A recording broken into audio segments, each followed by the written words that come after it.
tenancies and licenses, which is significant because it forms part of both the conveyancing paper as well as the General Acts paper, which deals with the Maharashtra Rent Control Act. There has been a lecture in this series on leases, so there will be a little bit of overlap, but that will be required because of the context of the topics we are dealing with, which I'm going to list out now. So we're going to deal with tenancies and the applicability of the Maharashtra Rent Control Act, licenses and the applicability of the Indian Easements Act, the stamp and registration laws applicable to tenancies and licenses, and the important features of some of the key instruments that are employed in leases, in tenancies and licenses and leases, which is the lease deed, a deed of assignment of lease, a letter of atonement, a license agreement, an assignment and sublease, and a surrender of lease. So we'll touch upon the key features of these instruments. And so first let me start with tenancies. The first concept that you must understand is that there is no difference between a lease and a tenancy. They're one and the same thing. Many feel that because of the Rent Act, that the Rent Act applies to tenancies and leases are covered by the Transfer of Property Act. That is not the case. A tenancy as we know it, as contemplated under the Rent Act, is really just a month-to-month lease. Under the Transfer of Property Act, a lease can be in perpetuity for a specified period or a month-to-month basis. And basically what a monthly tenancy is a tenancy that is determined by 1 month's notice on either side.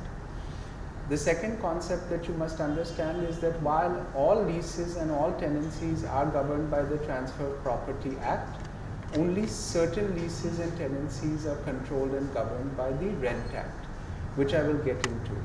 The Maharashtra Rent Control Act, as we know it, the 1999 Act, came into effect on 1st May 2000, and the Act was brought into force to consolidate all prior legislation in terms of rent laws in the state, and with an object of controlling rent, repairs, grants of tenancies, eviction, leave-in licenses. So let's start with the Act itself. It applies to tenancies which are for residence, education, business, trade and storage. So predominantly everything. The Act applies to certain types of tenancies.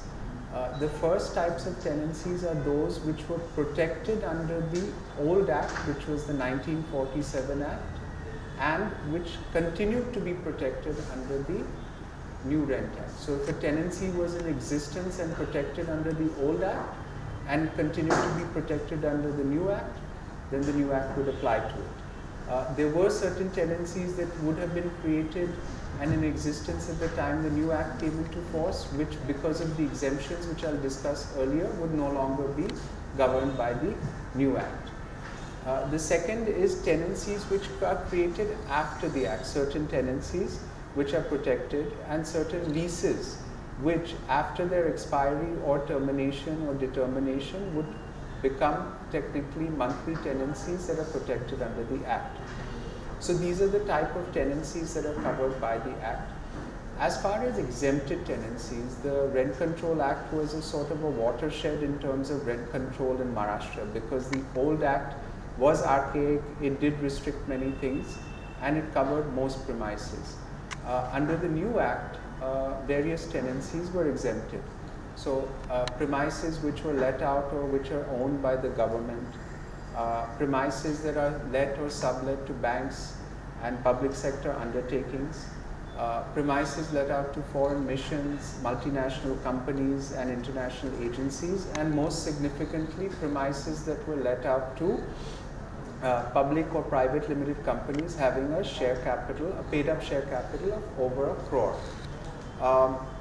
Some of these, as I said, tenancies were not exempted under the old Act, which is the public and private limited companies, multinational companies were not governed by the old Act, were not exempted by the old Act, and therefore those sort of tenancies were also protected.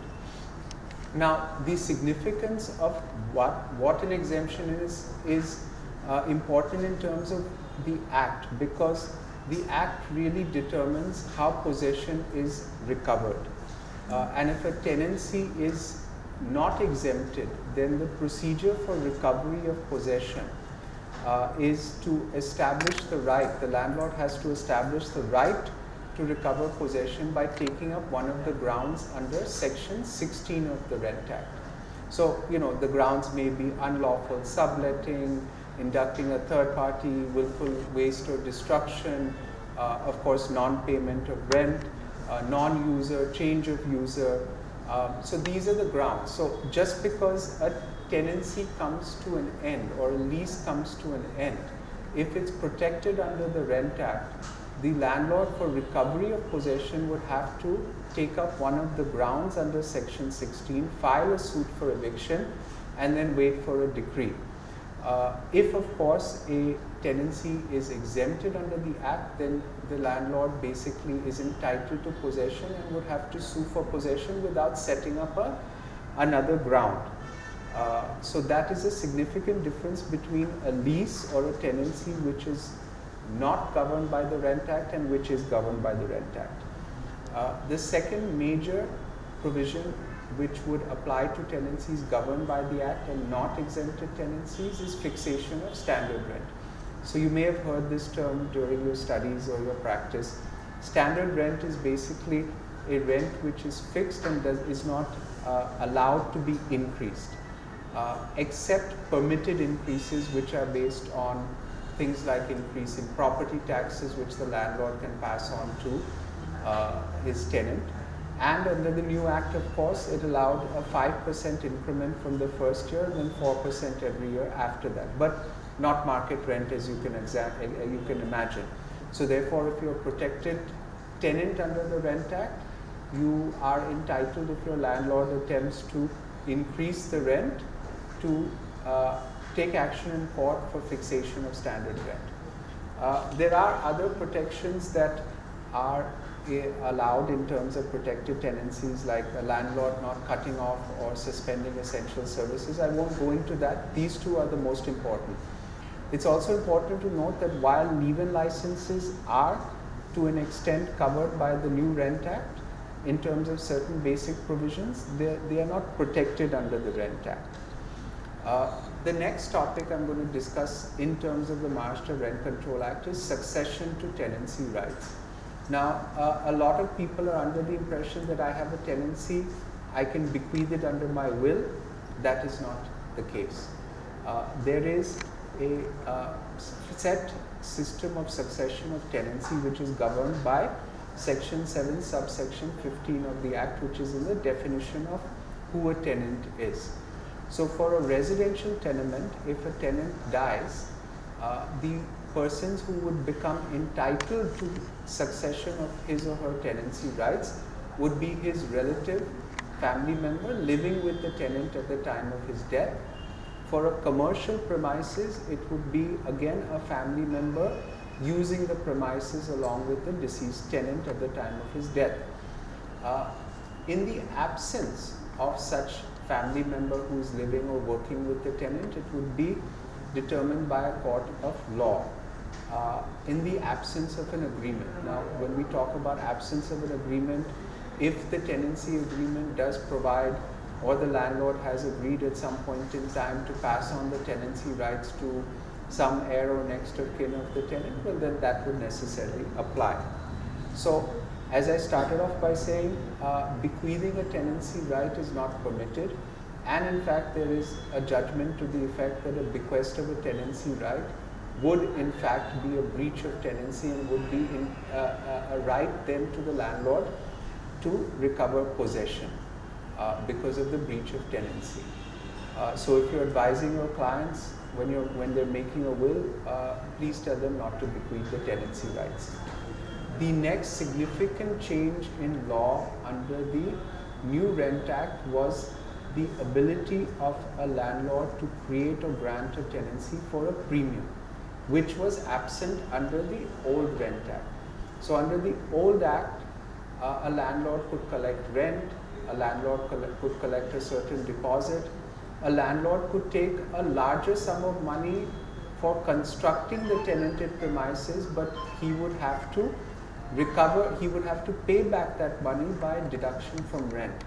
So the new Rent Act allowed the creation or grant of tenancies for a premium, which would be then a bargain struck between the landlord and tenant. Now, if you read that with section 55 of the new Act, which requires that all tenancies and all licenses have to be in writing in the form of an agreement and registered, one can understand the objective of the legislature, in that the legislature wanted that tenancies which were hitherto created through payment of a pagri, which was basically cash money, be plugged. So there was a duofold benefit. One is that a tenancy would be created for an official consideration, premium, and secondly, because of the Stamp Act, the government could now start collecting stamp duty on the premium paid on a tenancy agreement. So this was a significant change in law, and of course led to many tenancies being created for an official consideration. The next topic which I'm going to lead to is tenancy agreements in itself.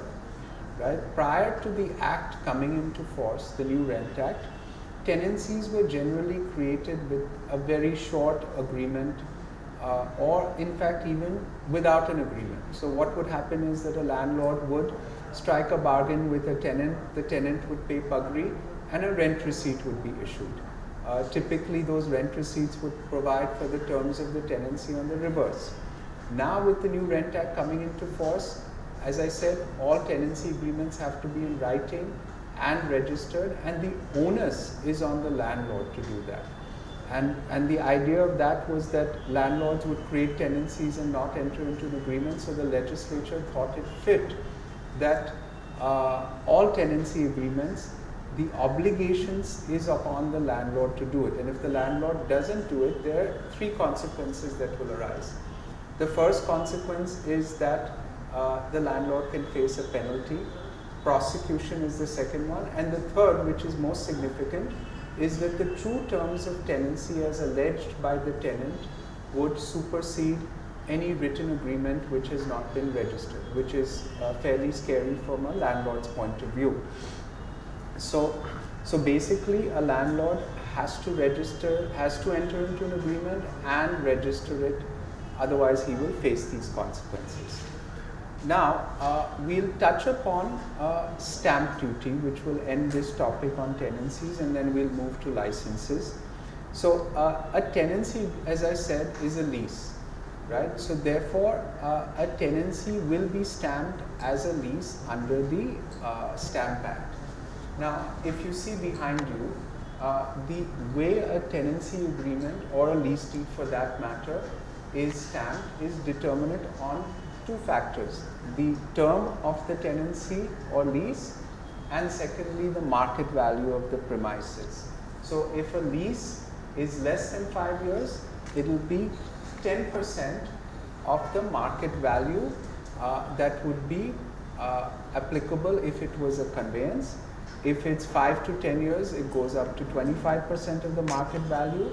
If it's 10 years but not 29, up to 29 years, it's 50%. And if it's in excess of 29 years or in perpetuity or for an indeterminate period, it would be 95% or 6% of 90% of the market value of the property. So effectively almost as much stamp duty as a conveyance. And if you note the word indeterminate, that is actually the article under the Stamp Act by which tenancy agreements which are month to month are stamped, because the stamp office will take a month to month tenancy as an indeterminate tenancy for an indeterminate period, and therefore stamp it with the highest slab of stamp duty that is applicable. Therefore, of course, people are a little concerned about the quantum of stamp duty that would be payable on a tenancy being almost as much as a conveyance or a transfer of ownership property. So let me summarize. One is a tenancy is a lease, there is no difference. and all tenancies and all leases are governed by the Transfer of Property Act. Tenancies are not all governed by the Maharashtra Rent Control Act. Some of them are exempted, and the new Maharashtra Rent Control Act has significantly changed the landscape by allowing for the charge of a premium and requiring a landlord to reduce the terms of tenancy into an agreement which is registered. I'll take questions at the end. I'm going to go through the whole thing. But if you have any questions in mind, please don't hesitate to ask after I'm done. So the next topic I'm going to come to is licenses. You will have heard the word. In fact, unfortunately, most people interchangeably use the word license, tenancy, letting out, rent, which is actually incorrect because they apply to different things. A license is governed by the Indian Easements Act, and the definition of license under that act is a permission granted by an owner of a property to another to do something upon his or her property without such permission would be illegal, and not being an easement and not being a interest in property. So I'll break that up for you. Basically, a license is a personal permission granted by an owner of a property to another person to use his property. So it's a permissive use of the property. Secondly, there is no interest created in the property in favor of the licensee, unlike a lease, which is one of the 6 different transfers of property under the Transfer of Property Act, where there is an interest created in favor of a lessee. And most importantly, what you must understand is that unlike a tenancy or a lease, which can be assigned or transferred, or a sublease or a subtenancy created, of course, if the lease or the tenancy permits, a license is not transferable, is not assignable. There is no concept of a sub-license because it is a personal permissive right of use. Now, some of you may have heard the term leave-in license, and what really that means, if you see the original license agreements that were drafted. So I articled under a solicitor named Mr. Padiwala, who was in Crawford Bailey 30 plus years ago, and during that time every single word in an agreement was looked into and with a magnifying glass, and we had to draft it perfectly, and something which I hope you're doing today too. So what it meant when you said leave license or leave and license is, with the leave of the licensor, license is granted to a person to use the premises. So leave is the permission that is granted by the licensor to the licensee. So that's been sort of, changed over the years, and people say leave license, but it's actually leave is the permission granted by the licensor to the licensee. Now, why is a license in vogue?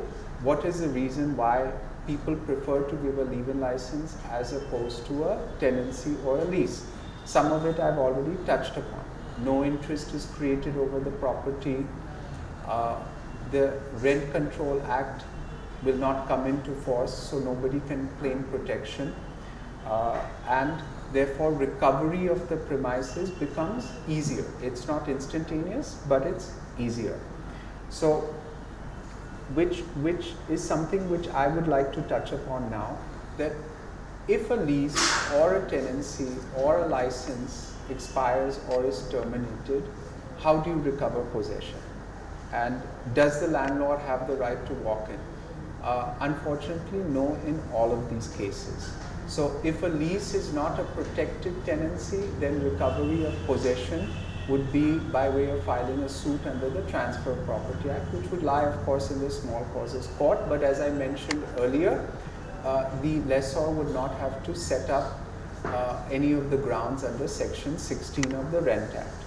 If it's a tenancy, then the landlord, which is protected, then the landlord would have to file a suit for recovery of possession, which is called an RAE suit in the terminology used in the small causes court, for eviction, citing one of the grounds set out in section 60. In the case of a license, again, if the license expires or is determined or is terminated, it will depend on what type of premises they are. So if it is a commercial premises, one would have to file a regular suit for recovery of possession in the small causes court. If, however, it is a residential license, then it is covered by section 24, and you would have to go to the competent authority who has to decide upon the matter within 6 months. Of course, that never happens, but it is speedier than filing a suit for eviction. Now that you understand basically what possession is and how to recover possession, I want to touch upon what is right to possession and possession itself. So obviously under our regime, if a tenancy or a lease or license expires, the landlord or licensor or lessor cannot just walk in and chuck the occupant out. So while he may have the right to possession, possession itself will come only by obtaining an order or a decree from the competent court or competent authority, which of course is appellable. Here also I'd like to quickly touch upon what happens when one obtains a decree for eviction. So when you terminate a tenancy or a lease is determined, the lessor or the landlord has the right to possession, and if the lessor or the landlord obtains a decree, that decree operates from the time of the termination or expiry of the lease or tenancy. So effectively, the lessee or the tenant would be required to pay what we call mean profits. Mean profits is the compensation that the landlord or lessor would be entitled to receive if he had received his premises back, and that is determined on market rent. So even if you succeed in a decree and there is an appeal that is filed by your tenant or your lessee, you would still be entitled to claim mean profits. And in fact, in many cases, lessees and tenants, when an appeal is filed, are required to deposit monies in court.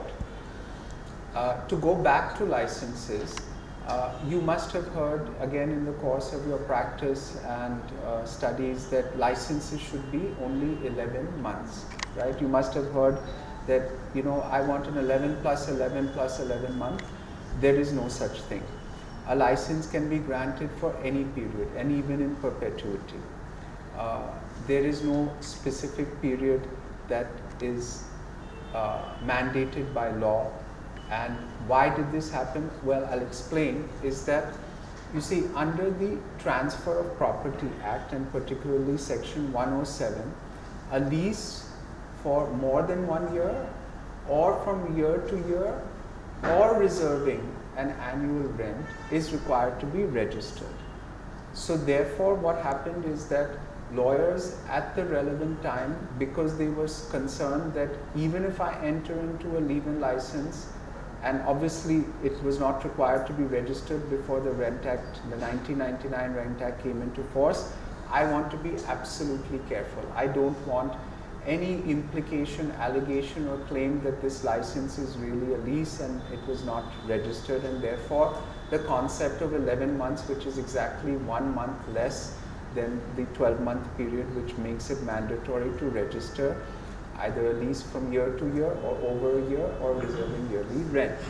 So now that doesn't have any implication, because the Maharashtra Rent Control Act makes all licenses, no matter how long the period is, compulsorily registerable by the licensor. But so therefore, when people ask me that should I give a license for 11 months or an 11 plus 11, I tell them that it makes no difference. So we'll move to now the key features of a license to sort of summarize what I've said. One is that there is no interest whatsoever that is created in the licensed premises or property. It's a permissive right of use which is personal. Number two, there is no possession of the licensed premises that is given or taken. It is a right of use and occupation. Thirdly is, as I mentioned earlier, there is no transferability or assignability of a license. You cannot grant a sub-license, and it is personal to the licensee alone. There have been cases where I've been faced where somebody comes and says that I want a license, but I want the right also to grant a sub-license. That is not possible or feasible. Licenses are typically temporary and limited, although I said they could be for an extended period. That is for a couple of reasons. First is that most owners would not like to give long-term licenses because they feel that somebody may turn around and claim that it is a tenancy, and therefore they prefer to keep it shorter. Commercial reasons also apply, that I don't want to block up my premises for a long period. And of course, the third and the most important is stamp duty, which we'll come to later. And basically now licenses are stampable under Article 36A of the Maharashtra Stamp Act. The next thing about a license is that a pure license will not give rise to a claim by a licensee for tenancy, and because there is no protection against eviction that is afforded to a license under the Rent Act. I'll go back a little bit in history. On 1st February 1973, because of the change in law, all licenses that were in existence at that time were deemed to be tenancies. Of course, that situation is unlikely to happen in the current scheme of things, but the point is that at that time licensees did become tenants. Today, under the Rent Act, they don't have any right to claim tenancy if it is a pure license. The next important facet of a license is it is not heritable unless the license agreement provides in the name clause that the licensee includes his or her heirs, executors, and administrators. And therefore, when you're drafting a license agreement and acting for a licensee, make sure that that's in there, because if, God forbid, the licensee passes away, his heirs and next of kin would not be entitled to continue in the use of the licensed premises. The next thing is consideration. Unlike a lease, which is granted for a premium or a deposit or rent or all three or some of the three, a license can only be granted for license fees and perhaps a deposit. There is no consideration that passes hands in the case of a license which is non-refundable other than the license fees. And now we'll come to stamp duty. So the stamp duty for a leave-in license that is up to 60 months is what you see on the screen, 0.25% of a combination of the license fees, earnest money, maybe an advance deposit, and 10% of the refundable security deposit. If, however, the license is more than 60 months, it is stamped under Article 36, which is as a lease. The idea being of the legislature that we don't want landlords and licensors to give long-term licenses and avoid paying stamp duty when it's actually a lease. Now, that doesn't mean that just because a license is more than 60 months and you have to stamp it as a lease, that it becomes a lease. It is just a legal fiction that is created under the Stamp Act, whereby the government earns a greater revenue for a long-term license. As I mentioned earlier, as in the case of tenancies, a leave-in license agreement is required to be reduced to writing in the form of an agreement and to be registered. And that onus of registration is again placed upon the owner or licensor of the premises. I'm going to take you to now the Indian Easements Act, which is very important for you to understand in the context of licenses, because a lot of people don't know that it is actually the Indian Easements Act that governs licenses. And there are certain key provisions of that act which I want to discuss. The first is that the grantor of the license, which is the licensor, is bound to disclose any defect in the property that may affect the license, and or which anything dangerous which may affect the licensee. So the licensor cannot do anything which would render the licensed property dangerous. Second, and this is very important, is that if a licensor transfers the licensed premises during the period of a license, he sells it or she sells it, the transferee is not bound by the license. And therefore, again, when you're drafting a license agreement, it's important to note that if you're acting for the licensee, you must put in a specific provision that if there is a transfer of the premises, the purchaser will have to execute a writing taking over the license, acknowledging the license exists, and agreeing to perform the terms of the license, including refund of the deposit. In the absence of that provision, because of the Indian Easements Act, the transferee may turn around and say, I don't recognize the license because I'm not bound by it.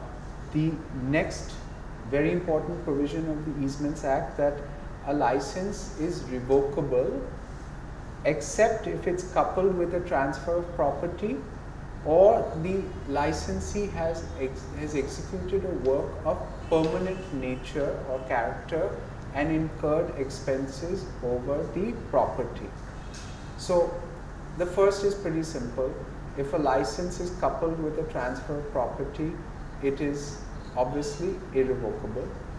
The second is that if a licensee carries out a work of permanent character, let's say constructs a floor or builds something which is permanent, then the license becomes irrevocable.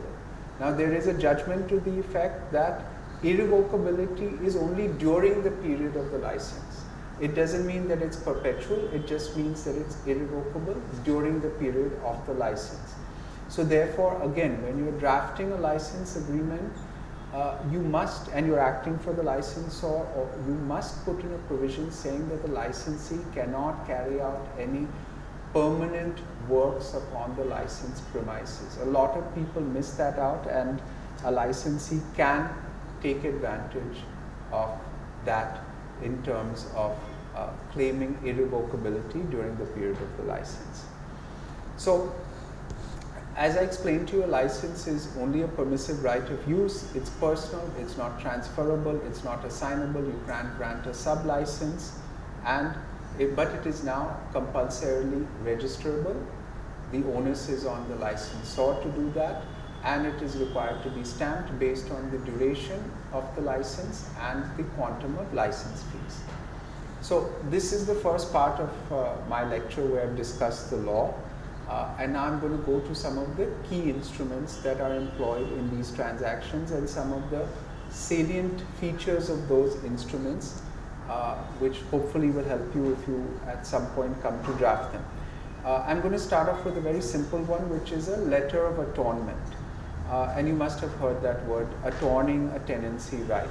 So when a lessor or a landlord sells his premises, typically he will have to address a letter of attornment to his sub-lessee or tenant or lessee, notifying him of the transfer and calling upon the lessee or the tenant to attorn his or her tenancy rights to the new owner of the premises. It's not compulsory, it's not that you have to do it, but otherwise how will the tenant come to know who the new owner is? The mandatory nature of this doesn't exist. It is just necessary for practical purposes as a formal notification, because if there is a new lessor or landlord, the tenant or lessee would be required to recognize him or her as his or her landlord or lessor. So it is automatic. I'll just touch upon a small thing that you should know, is that one of the grounds for termination of a tenancy is denying the landlord's title. So let's say hypothetically the landlord sells his premises to ABC and the tenant says, you know, I don't recognize the new purchaser. That can be a grounds for eviction under the Transfer Property Act, denying the title of your landlord or lessor. So let's move into one of the principal instruments of this entire talk, which is a lease deed or indenture of lease. I'm going to discuss broadly the features of these instruments so you can get a feeling for them. One is that a lease deed, of course, is a grant of a lease containing typically all the terms of the lease and the respective rights and obligations of the lessor and the lessee. The contractual undertakings and obligations that are granted or given by the lessor to the lessee and the lessee to the lessor are typically called covenants. As a lease is a bilateral contract, unlike a conveyance, there will be covenants that are given by both the lessor and the lessee. You may have seen some old conveyances, and you may have seen that in those old conveyances, it was only signed by the vendor. It was not signed by the purchaser.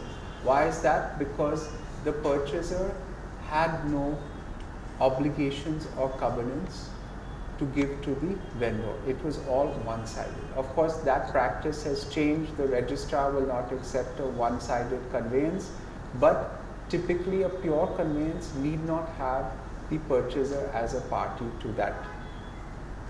But in the case of a lease, because it is a bilateral contract where there are reciprocal obligations, both have to be parties. Now, I want to touch upon the Transfer Property Act here. Section 108 sets out the rights and liabilities respectively of a lessor and lessee. And it's very important to understand that it is not a mandatory section. It is not mandatory for all lessors and lessees to abide by those rights and obligations, because Section 108 makes it subject to a contract or local usage to the contrary. So you can exclude any or all of the subsections of 108 in a lease, and or if you remain silent, they will apply to the lease. So therefore, when you are drafting an instrument of lease, it would be very wise for you to look at 108, and if there are any rights and obligations there which you want to exclude for the lessor or the lessee, then you should actually exclude them under the instrument. And of course, if there is a provision already that is contained in the lease deed which is recording the same thing, you may not actually expressly state that Section 108 A, B, C do not apply. So we'll just run through now some of the main elements of a lease deed. Of course, there will be a name clause with PAN and the description of the lessor and the lessee, and whether it includes heirs, executors, administrators, assigns or permitted assigns. And here, although we all feel a name clause is a very simple thing and we don't really pay too much attention to it, a name clause can be very important. So, for example, if a lease is not assignable or transferable, but you include in the name clause that the lessee includes its assigns, the lessee can possibly take up a position that I am entitled to assign my lease. So therefore, although these clauses look innocuous, it is important to have some regard for them and be very specific, because it could erupt into a big dispute later on. The next is, of course, recitals, which you've heard of, setting out the description of the property, some history on title if required, and the broad agreement between the lessor and the lessee for grant of the lease. The first operative clause of a lease will be the grant itself, and it will typically record the lessor that hereby grant to the lessee lease of the property at or for a premium, yielding and paying therefore rent, the term of the lease. It's very important again for you when you examine a lease to understand what is exactly the demised premises. So is it just the land? Is it the land and the structure above it, or is it just the structure?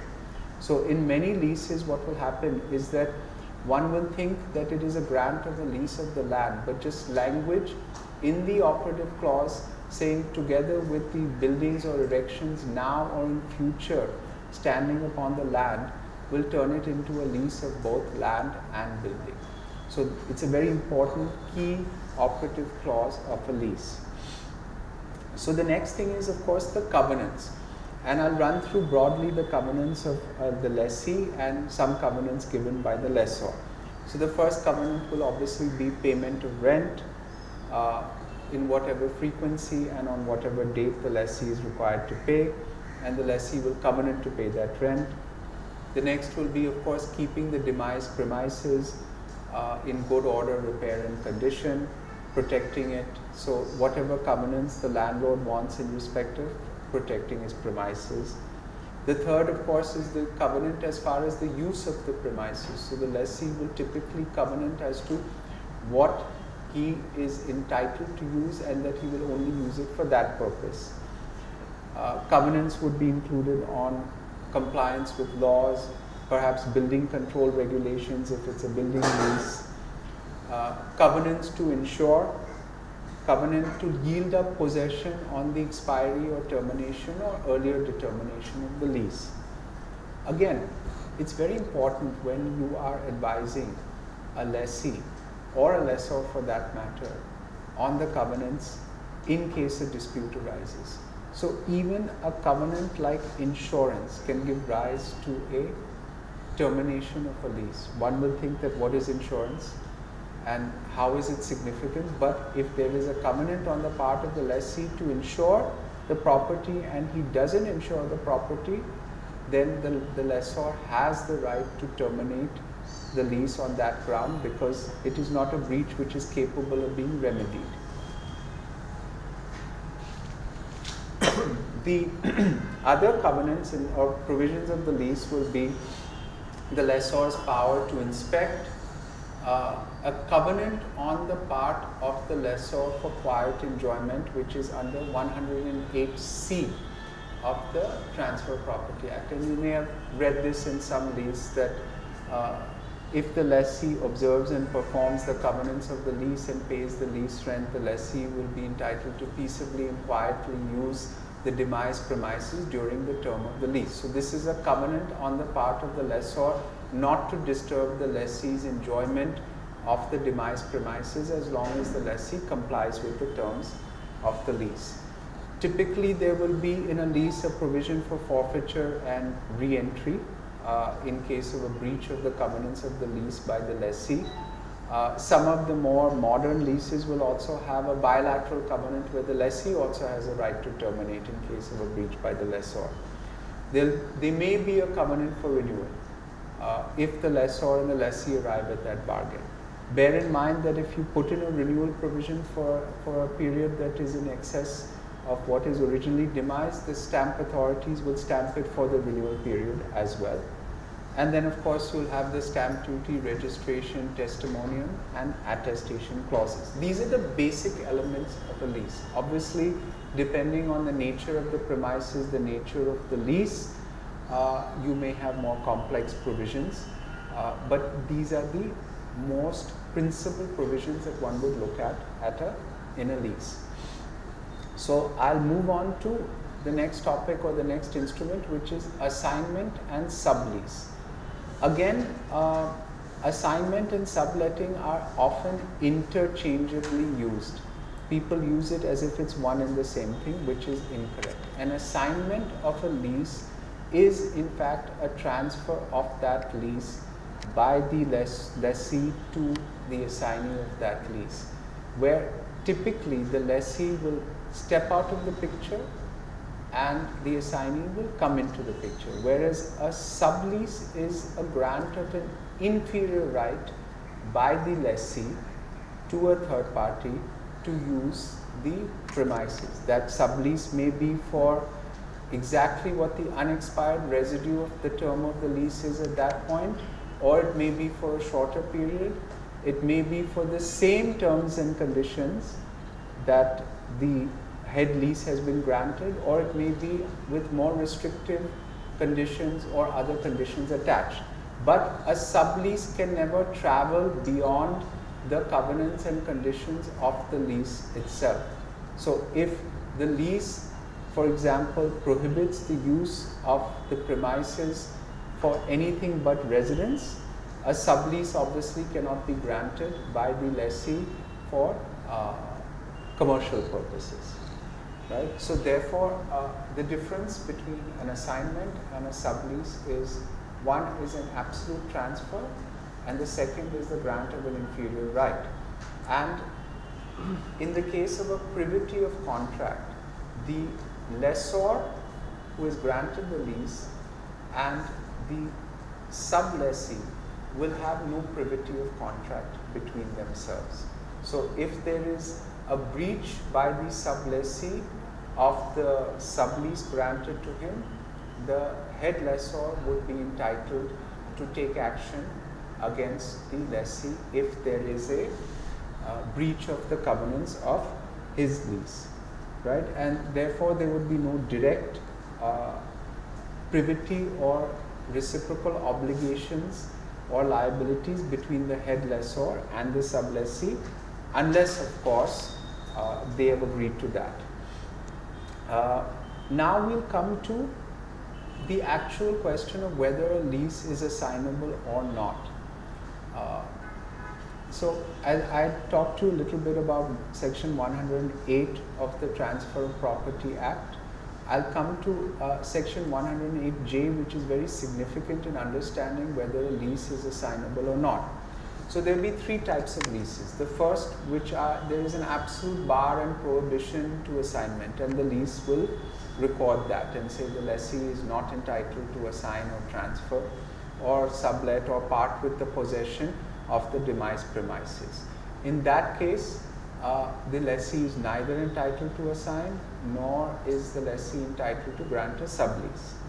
The second is leases where there is a right to assign but subject to the performance of certain conditions or covenants, like payment of a premium or performance of some other condition. And if those are performed, then the lease can be assigned or a sublease can be granted. The third is where the lease is silent, and that's where section 108J comes into the picture. So section 108J allows a lessee to assign his or her lease in whole or part or to sublet without the permission of the lessor. So therefore, if the lease is silent, then by default section 108J will come into effect and the lessee will be entitled to assign. Obviously, if the lease prohibits assignment, then the lessee would have to seek the permission of the lessor. Now, a very, very important concept which is enshrined in 108J is where there is an assignment of a lease by a lessee, the lessee is not necessarily released by the lessor in the case of an assignment. So what happens is that if I'm the lessee of a property and I assign the lease to Ria, which I'm entitled to do, and the lessor of the property cannot object to the assignment, he still will not necessarily release me from the covenants of the lease. So here we're going to go into a concept of privity of estate and privity of contract. So where a lease is assigned to an assignee, there is a privity of estate that is created between the lessor and the assignee. But the privity of contract continues to subsist between the lessor and the original lessee until such time as the lessor acknowledges the assignee. Now, how would the lessor acknowledge the assignee? By accepting tenure of rent, by corresponding with the assignee, or by actually releasing the lessee from his or her covenants under the lease. So you may think that you have the right as a lessee to assign the lease, but you will not be released until the lessor actually acknowledges the assignee and releases you from the covenants of the lease. So there is privity of estate and privity of contract. And therefore, if by chance you are lessee and you are not released from the covenants, if the assignee commits a breach, you could very well be held liable by the lessor. A deed of assignment of a lease. When we get into a deed of assignment, as I said earlier, the assignment will be typically of the entire lease for the then unexpired residue of the term. So if the lease was for 99 years, 30 years have elapsed, you will assign the lease for the balance period or balance duration or term of the lease. The assignment will also be on the covenants and conditions of the lease. And as a deed of assignment of lease cannot introduce new conditions or terms into the lease unless, of course, the lessor has permitted the same. So the assignment will be for the unexpired residue, and it will be subject to the covenants and conditions and on the covenants and conditions of the lease. In this regard, unlike a deed of conveyance where you know there are 4 covenants, there are covenants on the part of the lessee in an assignment of the lease, an assignee rather, in the assignment of a lease. The assignee covenants with the lessee that he will perform the terms of the lease and pay the rent and will indemnify the assignor in respect of any breach by him of the terms of the lease. And why is this covenant there? Exactly what I discussed earlier in terms of privity of contract and privity of estate. That until the lessor recognizes the assignee, the lessee continues to be liable, and therefore the lessee will want to take a covenant from his or her assignee that they will abide by and perform the covenants of the lease and pay the lease rent. The other aspects of an assignment of a lease are obviously, it is not like a conveyance. You are not selling property, you are assigning the lease of a property. Typically the nomenclature will be assignor and assignee. I've seen a lot of deeds of assignment being called deeds of conveyance, and instead of assignor and assignee, people styling themselves as vendor and purchaser. I've actually faced a litigation years ago where an assignment of lease was styled as a conveyance, and the owner of the property filed a suit saying that you are denying my title and trying to portray yourself as the owner of the property. So nomenclature and language does make a very important part of any instrument, and particularly a deed of assignment.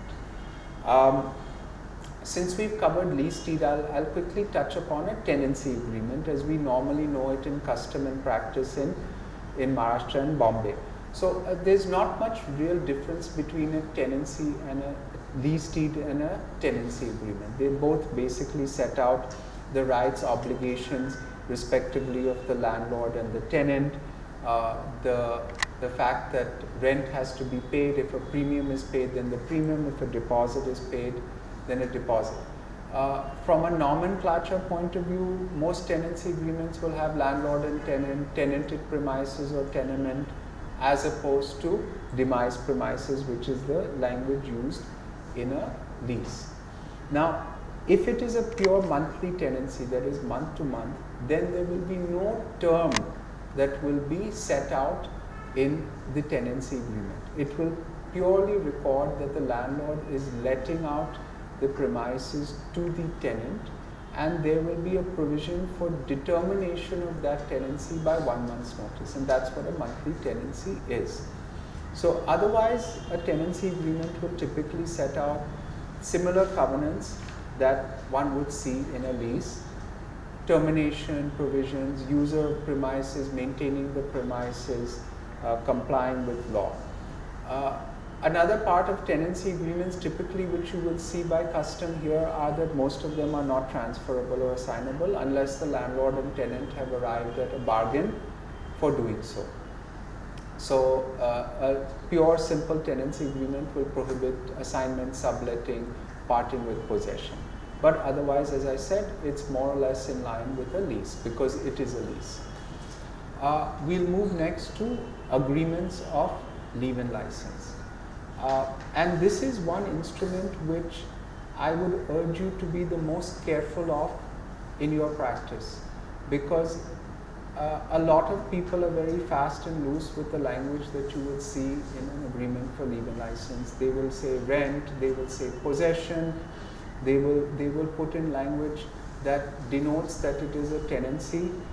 If you're acting for an owner, you are opening up the doors for the licensee to say this was not a license, this was a tenancy right that was created. I've seen cases where a license agreement has the right to grant a sub-license, and the licensee took the position, this is nothing but a tenancy, because in a license I cannot grant a sub-license. So you have to be very, very careful with how you draft a license agreement in terms of the provisions that actually make it a license. You will not use words like possession, you will not use words like rent.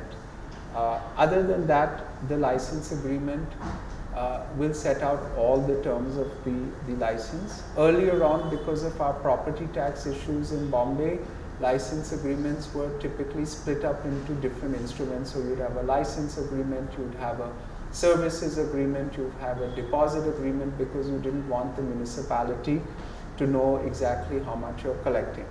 That has all changed because of the change from rateable value to capital value. So typically most licenses will be under one composite instrument. You will have to, in a license agreement, obviously put in contractual provisions that, like, what are the license fees, what is the frequency of payment of license fees. You will have to look at things like GST, tax deducted at source, all those lovely taxation statutes which we need to have cognizance of when we're drafting contracts today. A license agreement will also have undertakings and not covenants on the part of the licensee. So again, this is an issue of nomenclature. And we will never in a license agreement say that the licensor covenants with the licensee or the licensee covenants with the licensor. It will be an undertaking or an agreement. A proper license agreement will clearly record that there is no possession whatsoever that is being delivered by the licensor to the licensee of the licensed premises, and that the licensor is in the juridical possession or possession of the licensed premises at all times. There has been language that has been put into license agreements that the licensor has free and unobstructed access to the licensed premises. So the reason why is because, again, the Indian Easements Act provides that it's a permissive personal right of use, and therefore the word possession would never be recorded. I'll move next to a topic of, in the license agreement, that you see a lot of license agreements and a lot of licenses are granted only to companies with a 1 crore paid up share capital because they're exempted under the Rent Act. And actually that is incorrect. The provision of the Rent Act that deals with 1 crore paid up share capital is in relation to a tenancy right and not a license. So therefore what a lot of people feel is that I'm not going to grant a leave-in license to anybody but a company having a paid up share capital of over 1 crore. That is incorrect, because it doesn't matter whether it's over 1 crore, under 1 crore, whether it's a company, an LLP, an individual, a partnership firm. If it is a pure license, the provisions in law for recovery of possession will not change irrespective. It is only in the case of a tenancy right where a company has a paid up capital of over 1 crore that that company is not protected by the provisions of the Rent Act vis-a-vis eviction and fixation of standard rent. So you know, a lot of people have asked me that I only want to give a license to a company of over 1 crore. I tell them that that's fine if you feel more comfortable with that, but it will not make any difference if you have to recover possession. You still have to file proceedings and recover possession, and it won't make a difference. As I mentioned earlier, if a licensee is commercial, you'll have to go to the small causes court and file a suit. If it is residential, you go to the competent authority under section 24. Now, I had touched upon a little earlier some of the important provisions of license agreements, one of them being that possession is not being delivered. Some of the other key provisions that you will find in license agreements for the purpose of reflecting that it is a pure license agreement can be quite extensive, and I will go through some. So there will be a provision that will record that there is no right, interest, demise, tenancy, subtenancy, or interest created whatsoever in the license premises, or the license agreement does not operate as transferring any interest in the premises. There will also be a provision exactly and directly stating that this is only a permissive right of use being granted, and the licensee is not entitled to possession. There will be a provision typically saying that the licensee is not entitled to claim and will not claim any protection under the Maharashtra Rent Control Act. There will be a provision saying that the license is personal to the licensee, and the licensee will not be entitled to assign the same or transfer the benefit thereof or induct any third parties. Now you may ask that if it's a license, why do I need to put all of this in? Why do I need to repeat whatever is the legal position? Well, in conveyancing, you want to be as specific as possible. You want to eliminate a party from taking a position because your agreement is not explicit. So I'm not saying, of course, you beat it to death, but when you are dealing with a sensitive situation of somebody being entitled to claim a tenancy right or having an angle to claim that tenancy right, then obviously you would have to be prudent in incorporating these sort of provisions into a license agreement. So I'm done with licenses now, and we're going to go to our last instrument today, which is surrender of tenancy or surrender of lease. As I explained to you earlier, a lessee or a tenant always has a right to give up the lease or the tenancy. They cannot be bound to remain in the contract, of course, unless there are certain provisions mandatorily incorporated that they have to remain the lessee or tenant for an X period of time. So when a surrender of lease or tenancy takes place, there are different sorts of instruments that may be used to record the surrender. The first being typically a deed of surrender of lease or tenancy. This instrument will be obviously between the lessor or lessee and the landlord and tenant, and will record that the lessee is voluntarily surrendering the lease or tenancy, that the possession of the premises is being delivered, and typically a few representations and warranties on the part of the lessee that he's not dealt with his leasehold rights or parted with possession or entered into an agreement. What is important here is to understand, is this surrender for consideration or without consideration? So it can be both. There is no law which prohibits a surrender for consideration. So the lessee may have a lease for 99 years and decide that I'm ready to surrender, but you have to pay me something. So in that case, the deed of surrender will record the consideration passing between the lessor and the lessee for the surrender. A lease can be surrendered for zero also. So there's no law which says that the lease has to be surrendered for consideration. So therefore, if there is a surrender, it could be for no consideration and voluntary. Now, the type of instrument employed will probably be determined by whether or not there is consideration. So you can have a deed of surrender even if there's no consideration. Sometimes a lessor or lessee may be satisfied with even a declaration. But what is important to note is that in the case of a surrender for consideration, the stamp duty that is payable under Article 58 will be the same stamp duty that is payable upon a conveyance for the consideration that is being paid for the surrender. So if a lessee is surrendering his leasehold right for X consideration, and there is a deed of surrender recording that, that deed of surrender would attract stamp duty under Article 58 at the same rate as a conveyance. The only difference between this and a conveyance would be that there is no market value attributed to a surrender. So, in the case of a conveyance, you would know from your studies and practice that whatever consideration that is stated in a conveyance, the government has the right to stipulate the market value as per the ready reckoner. And therefore, if your consideration is less than what is stated in the ready reckoner, other than income tax issues that may arise, the stamp duty will be charged on the actual market value. That doesn't happen in a surrender. In a surrender, whatever the consideration is, whether it is 1 rupee or 1 million rupees, the stamp office has to accept the consideration and stamp it at the same rate as a conveyance without asking for market value. If a surrender is without consideration, then the stamp duty payable under Article 58 is stated to be 200 rupees. Of course, now the state has changed that and said the minimum stamp duty in every case is 500 rupees.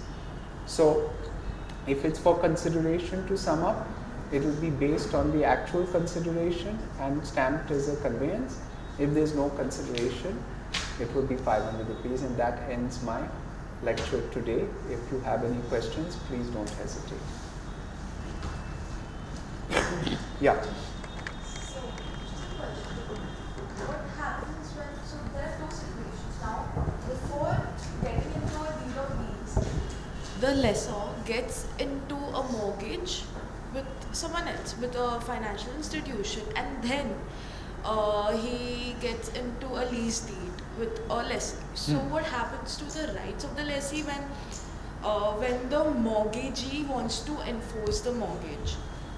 So there are 2-3 things which we must understand here. First of all, if there is a mortgage that is created, the mortgagee would be entitled to object to the grant of a lease, right? Because a mortgage deed will typically have a number of covenants whereby the mortgagor is restricted from dealing with the property or encumbering it. Presuming for a minute that the permission of the mortgagee has been obtained and a mortgage is in subsistence and then the lease is granted, there is a principle of priority under the Transfer of Property Act. So a prior right created will have precedence over a subsequent right created. And of course, there are nuances to this. So perhaps the mortgagee will agree that the lessee can continue in possession. That is called a non-disturbance agreement. Typically, that happens a lot with hotels, where you have international hotel operators who want that if the owner of the hotel mortgages it and the owner defaults, that they should not be disturbed. So it all depends on the contract itself. If the mortgagee is agreeable to allow the lease to be created, then by contract you may provide that even if there is an enforcement of the mortgage, the lessee's possession is not disturbed. But if there is nothing of that sort, then yes, priority would be of the mortgagee.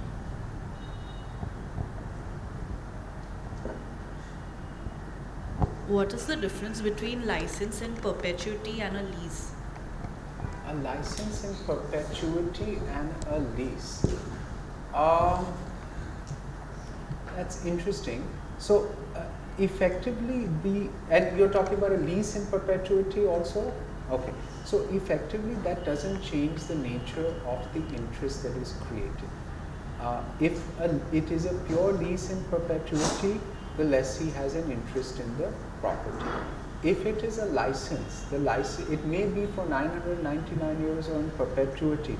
A licensee is still a licensee and therefore continues to only have the right of use. It's important to understand that in the case of a lessee, a lessee can sue for specific performance, right? Whereas a licensee, if a licensee is dispossessed from the premises, the maximum he can claim is compensation. That's the best example I can give you. But it doesn't mean that if it's a license in perpetuity that it's become a lease. Of course, there may be licensees who claim that, that's a different thing, but by law it would remain the same. So, in leave and license, which is the competent court? Is this the city civil for residential purpose?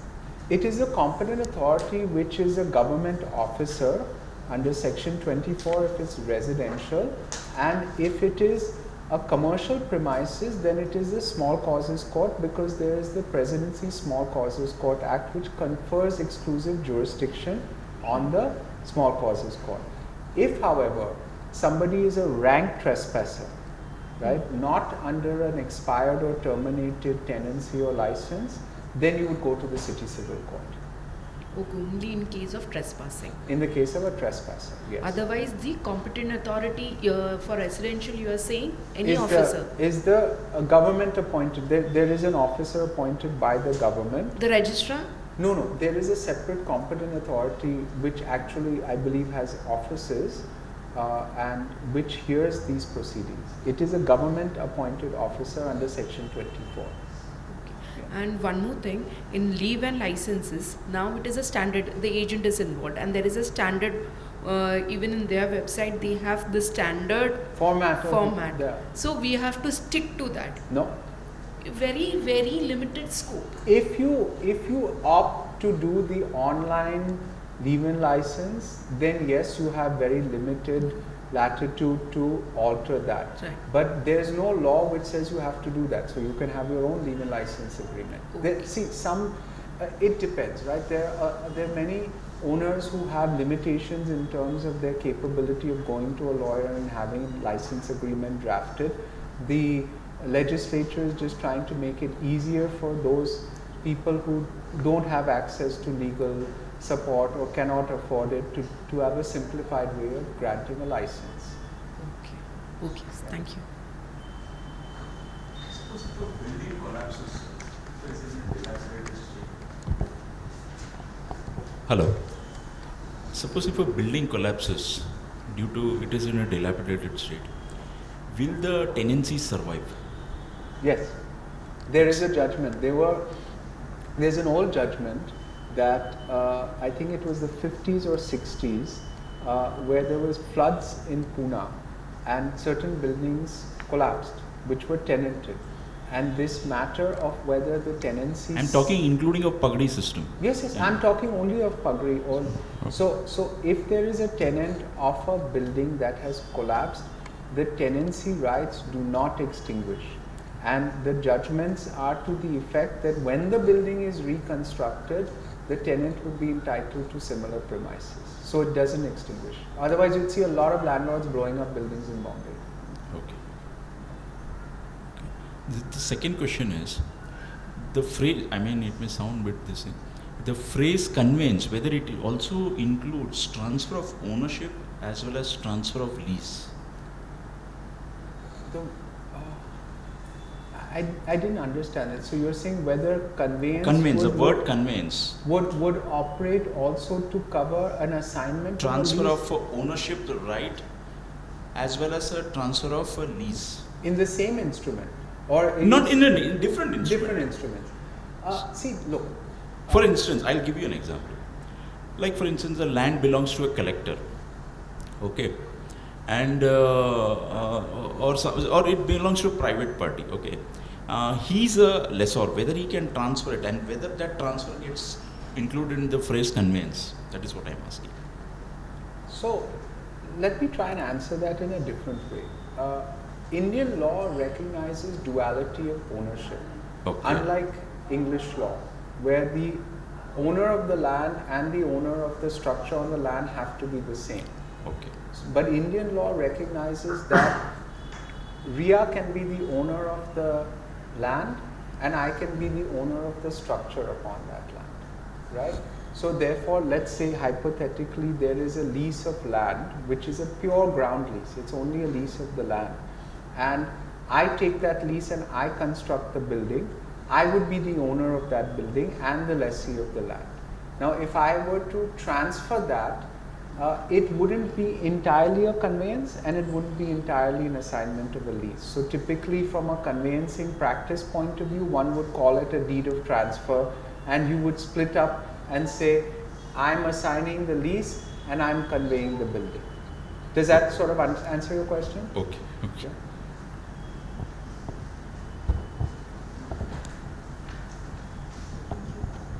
So one more question. This is with regard wherein the tenancy, like section 7:15, the definition in Maharashtra Rent Act Of states, tenant. yes, states that whoever resides with the deceased tenant, he has the right? But there are a number of times, like right now the will is not recognized if the tenancy is mentioned. So, but otherwise there is a dispute. In scenarios where there are dispute among the heirs of the deceased tenant, in that case, what is the remedy for the other tenants? Because it would be in many of time there is an understanding that your whatever the rents in multiple property, that the one particular brother or sister has to take care of it, but there is a dispute. So this dispute will go to the city civil. No. If there is if multiple people are claiming the same tenancy right, they would have to file a suit again in the small causes court, which is known as an RAD suit, Rent Act Declaratory suit, to declare themselves as tenant. The question you asked though is that there may be two people residing with the tenant at the time of his or her death, who are then entitled to tenancy rights, and there may be somebody in Australia or Canada who then comes along and says, I'm also a tenant. That happens. And what happens is that until the court determines who is entitled to the tenancy rights, the people sitting in the premises, well, they suffer. But ultimately the law is clear that it is the family member of the tenant who is residing with the tenant at the time of death who would succeed to the tenancy rights. Right. So, but then you have to go to RAD suit. You have to file a RAD suit. Most likely, those people who are living wherever will themselves file a suit saying that we are also entitled to the tenancy rights and claim, which has happened and does happen on a regular basis. Okay, but will they be succeeding in that? Most likely no, but by the time that is disposed of, most people settle with them. Okay, That's the practical side of it. But yes, they should lose if they weren't residing at the time of the death. Okay, thank you, sir. Would all disputes between a licensor and licensee lie in the small causes court, or only pertaining to possession, recovery of possession would lie? No, all, technically all. See, there has been a recent Supreme Court judgment with respect to arbitration, that even tenancies can go into arbitration and if the parties agree. That has yet not been tested in our state. At least I don't know of any. And I would avoid doing that because you don't know how it will pan out in future. So, but any dispute, let's say damage to premises, recovery of possession, recovery of rents, would go to the small causes court if it's commercial, or the competent authority if it's residential.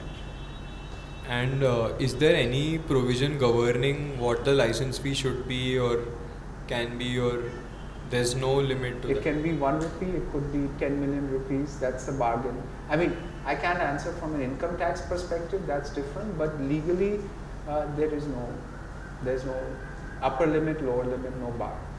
Thank you. So, when there's a tenant and landlord relationship and the landlord stops accepting the rent from the tenant, then what are the remedies for the tenant? So, and this happens regularly, it's a good question. Many a times landlords refuse to accept rent and then file a suit for eviction saying that the tenant has not. But there is a clear provision in the Rent Act that on the first hearing of the suit, if the tenant deposits the rent in court, the suit abates. So typically that's a very weak ground to seek eviction. What I would advise from a practical point of view as a solicitor would be that if I am acting for the tenant, I will make sure that every month I will tender the rent by a registered letter, registered post AD.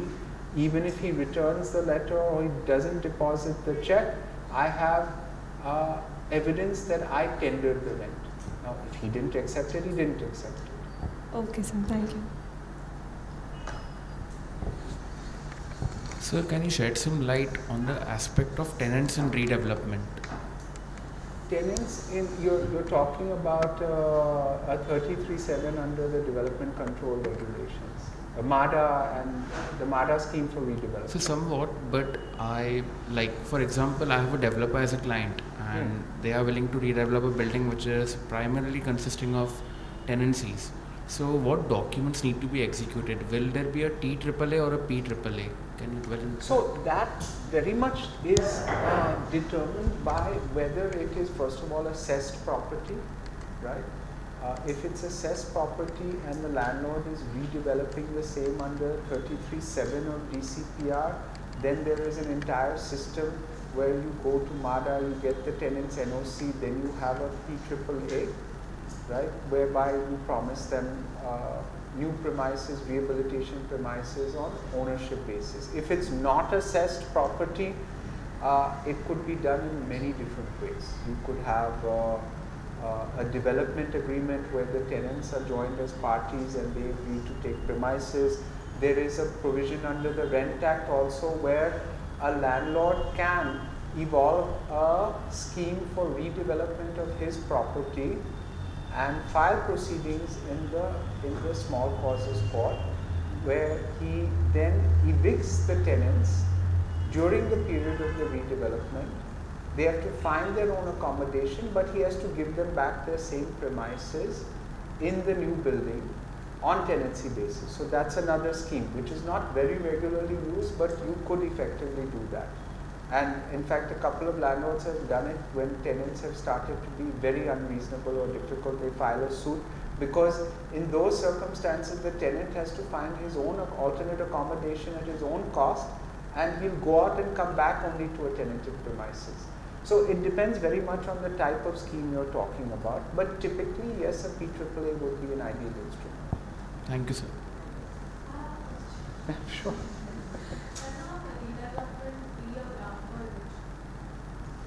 Can a redevelopment in itself be a ground for eviction? No, unless it's assessed property, right? In which case, if you have a majority of tenants who are agreeable to more than 51%, then the landlord can, under 95A of the MADA Act, evict them.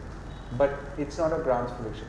A ground for eviction where a landlord wants the premises back for his bona fide personal use is a possible ground for eviction, which a lot of landlords are doing nowadays, is saying that I need it for my own use, my son has grown up, my daughter has grown up, they're getting married, I want to give them a premises. So bona fide personal use is a ground for eviction under the new Rent Act and is very effectively being used by landlords to recover possession. Then eventually if the end goal was to actually redevelop but they use this as an excuse, is there any remedy available to the tenant or it's just... So yes, it is. If today I file a suit as a landlord saying that I want it for my personal use, and the next week after that, the tenant can go back and obviously say that it was perjury and that it was unlawful. Yes. Typically, most people wait for a couple of years after that and then redevelop or do whatever they want to do. Any other questions? So the same thing, tenanted building 33(7) says structure in a very dilapidated state. So the tenants have done a structural audit, they have sent it to MADA and they have said that this needs redevelopment. The landlord does a structural audit, after which everything is like paper silent, nobody knows what has happened. MADA has stopped communicating. So what does one do with that? That's not a legal question. How does MADA stop in communicating? You can add. Like 79A. Yeah, but you know the answer to that question, right? That the landlord has done something at MADA level to slow it down. But see, legal recourse is there, right? If the property has to be redeveloped, if it's dangerous and MADA is not taking action, you have your recourse in a writ petition. recourse done? You have a recourse in a writ petition. MADA is not acting. I mean, obviously, you'd have to follow the procedure, go into appeal, send notices. But yes, if MADA is not acting, then that recourse is there.